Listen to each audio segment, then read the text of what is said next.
एक व्यक्ति था जो कि अपनी आदतों से बहुत ज़्यादा परेशान होता है।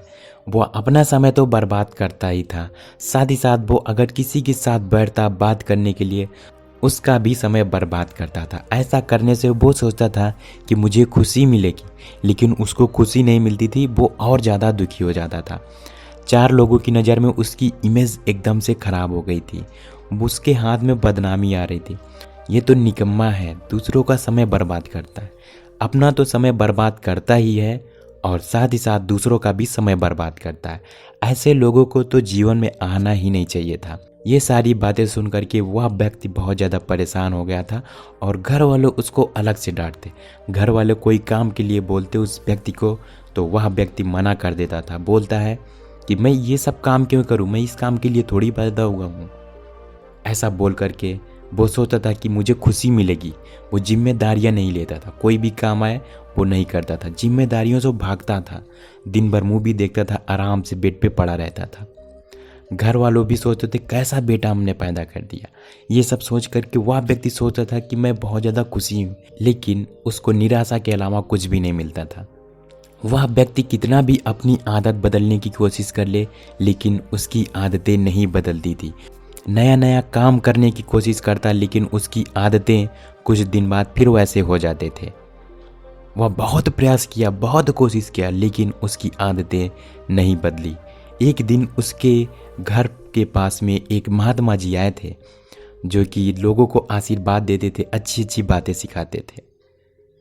तभी गांव वाले ने उसको बोला कि तुम जाओ महात्मा जी के पास, वो तुमको बताएंगे कि तुमको क्या समस्या है ज़िंदगी में। वह व्यक्ति सोचता समझता है और बाद में महात्मा जी के पास चला जाता है।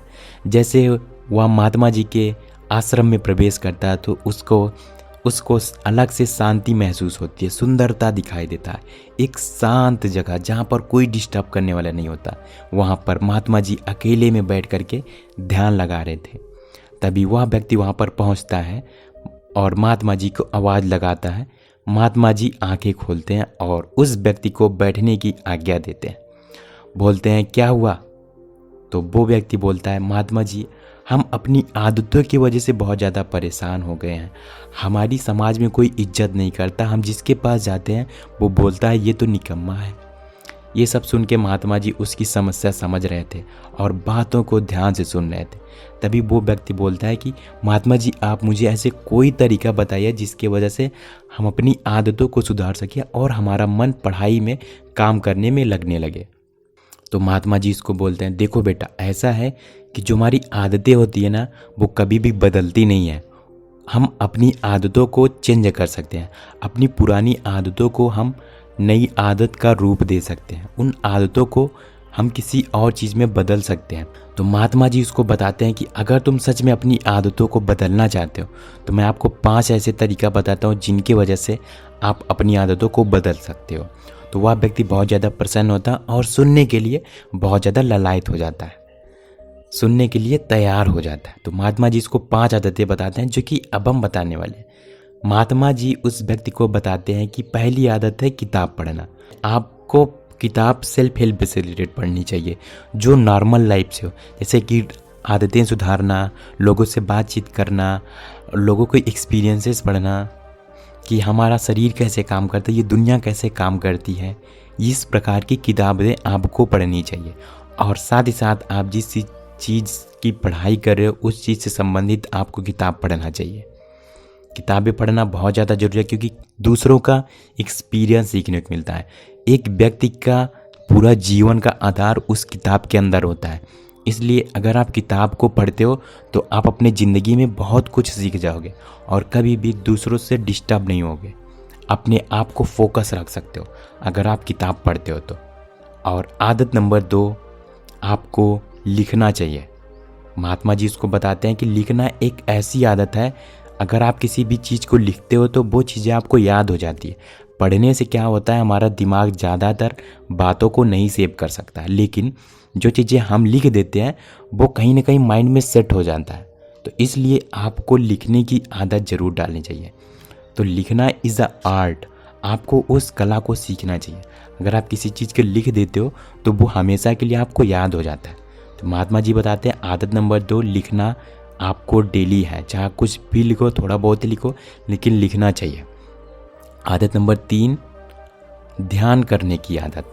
अगर आप ध्यान करते हो, मेडिटेशन करते हो, तो आप कभी भी डिस्ट्रैक्शन नहीं होते हो, आपका ध्यान कभी भी इधर उधर नहीं भटकता है। इसलिए आपको मेडिटेशन करना चाहिए। उससे क्या होता है, आपका पढ़ाई में मन लगा रहता है, आपका दिमाग एकदम से संतुलित रहता है, और आप 4 लोगों से मिलते हो, उनसे बात करते हो तो उनकी बातों को समझ सकते हो, आपके पास ज्ञान होता है, आपका दिमाग शांत होता है। क्योंकि आप जब ध्यान लगाते हो तो जितनी भी चीज़ें आप करते हो, चाहे वो पढ़ाई से संबंधित हो, चाहे वो जीवन से संबंधित हो, उस चीज़ का आधार बनाने का काम, उस चीज़ को शांत करने का काम, उस चीज़ को स्टोर करने का काम आपका दिमाग करता है। तो इसलिए ध्यान लगाना बहुत ज़्यादा ज़रूरी है। और पॉइंट नंबर 4 पर आता है शुक्र अदा करना। मतलब कि हमारे पास जो कुछ भी है उसमें हमेशा संतुष्ट रहना। अगर आपके पास जो कुछ भी है उसमें आप संतुष्ट रहते हो तो आप हमेशा खुश रहोगे। जो चीज़ें नहीं है उसकी अपेक्षा करना, उसके लिए 100% अपना देना, उसके लिए कुछ भी कर लेना, सब कुछ करने के लिए तैयार हो जाओ। लेकिन आपके पास जो कुछ भी है उसमें हमेशा संतुष्ट रहो, क्योंकि आपको भगवान ने ये जीवन दिया है, ये बहुत बड़ा जीवन होता है। सबको ये जीवन नहीं मिल सकता, लेकिन आपको ये जीवन मिला हुआ है। आपका शरीर बहुत अच्छा है, आपके बॉडी पार्ट्स वर्क करते हैं, आपका हाथ अच्छा है, आप काम कर सकते हो, आप दूसरों को पढ़ा सकते हो, कुछ भी कर सकते हो, आपका दिमाग अच्छा, आप मेंटली ठीक हो, आपके पास कपड़ा है, खाना है, रोटी है, मकान है, सब कुछ है, जो कि बहुत सारे लोगों के पास नहीं होता है। वो चीज़ें आपके पास है। इससे ज़्यादा इंसान को कुछ नहीं चाहिए। और कुछ चाहिए तो वो आता है आपका आगे वाला सिचुएशन। लेकिन आपको अगर खुश रहना है तो आप इस चीज़ से संतुष्ट रहो कि हमारे पास जो कुछ भी है उसके लिए हम खुशी हैं। सो ये पॉइंट नंबर 4 था कि आपके पास जो कुछ भी है उस चीज़ का शुक्रगुजार अदा करो, उस चीज़ का शुक्र अदा करो। और 5वां नंबर आता है लॉ ऑफ अट्रैक्शन। अपने आप पर भरोसा करना, इस नियम पर भरोसा करना, इस प्रकृति पर भरोसा करना। अगर आप अपने आप पर भरोसा करते हो, आप अपने प्रकृति पर भरोसा करते हो, तो फिर आप अपने लाइफ में बहुत कुछ कर सकते हो। आप जो चीज़ आपको चाहिए उस चीज़ के बारे में सोचो और ऐसा महसूस करो कि वो चीज़ें आपको मिल गई हैं, वो चीज़ें आपको मिल रही हैं। आप उस तरीके से अपने आप को देखो। जो कुछ भी आपको बनना है उस चीज़ को आप महसूस करो कि हाँ, ये चीज़ें हमारे साथ हो रही हैं, ये चीज़ें हमको मिल रही हैं। अगर आप ऐसा करते हो तो आप अपनी ज़िंदगी में उस चीज़ को हासिल कर लेते हो। क्योंकि लॉ ऑफ अट्रैक्शन पर एक बहुत ही प्यारी बुक लिखी गई है जो कि द सीक्रेट के नाम से। उसमें अमेरिका के ऑथर अच्छे से एक्सप्लेन करते हैं। यहाँ पर हम लोग ही नहीं मानते, बहुत सारे कंट्रीज़ के अदर लोग भी मानते हैं। और कई ऑथर के साथ ऐसा हुआ कि जैसा वो सोचते हैं वो इसी तरीके से बन गए। मैदान में युद्ध जीतने से पहले आपको अपने मन का युद्ध जीतना पड़ता है। क्योंकि अगर आप मैदान में युद्ध करने जाते हो ना, तो आपका मन, आपका दिमाग, आपका बॉडी, आपको पता होता है कि हम कितने पानी में हैं। तो अपने मन को मजबूत करो, आपका जो लेवल है वो ऑटोमेटिक बढ़ जाएगा।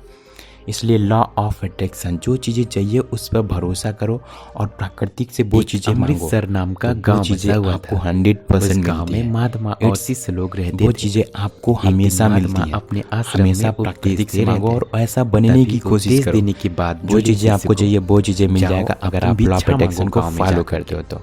उनके महात्मा जी उसको बताते हैं कि ये 5 लेसन है जिसको अगर आप अपनाते हो तो अपनी आदतों को चेंज कर सकते हो और साथ ही साथ अपने जीवन में सदा खुशी रहोगे। इसी में जो चीज़ चाहोगे उस चीज़ को अपना लोगे। तो उस महात्मा जी उसको 5 चीज़ें बताते हैं और बोलते हैं अगर तुमने ये 5 चीज़ों को अपने जीवन में करते अपना लिया तो आपका जीवन में जो कुछ भी चाहिए सब कुछ मिल जाएगा। आपस में लड़ाइयाँ, भाई भाई वो में व्यक्ति जाता है और इन 5 चीज़ों को अपनाना शुरू कर देता है और अपने लाइफ में जितनी भी प्रॉब्लम थी उन सबका सलूशन ढूंढ लेता है। हमारा जो काम उसकी लाइफ में जितनी भी प्रॉब्लम थी सब वो है भिक्षा मांगने का। तो दोस्तों ये थी आज की बहुत कोई नहीं दे रहा, कहानी आपको कैसी लगी तो वीडियो के नीचे कमेंट करके जरूर बताना। गांव में ऐसी इंटरेस्टिंग मजेदार वीडियो देखने के लिए चैनल को भिक्षा मांगने सब्सक्राइब के लिए। करें।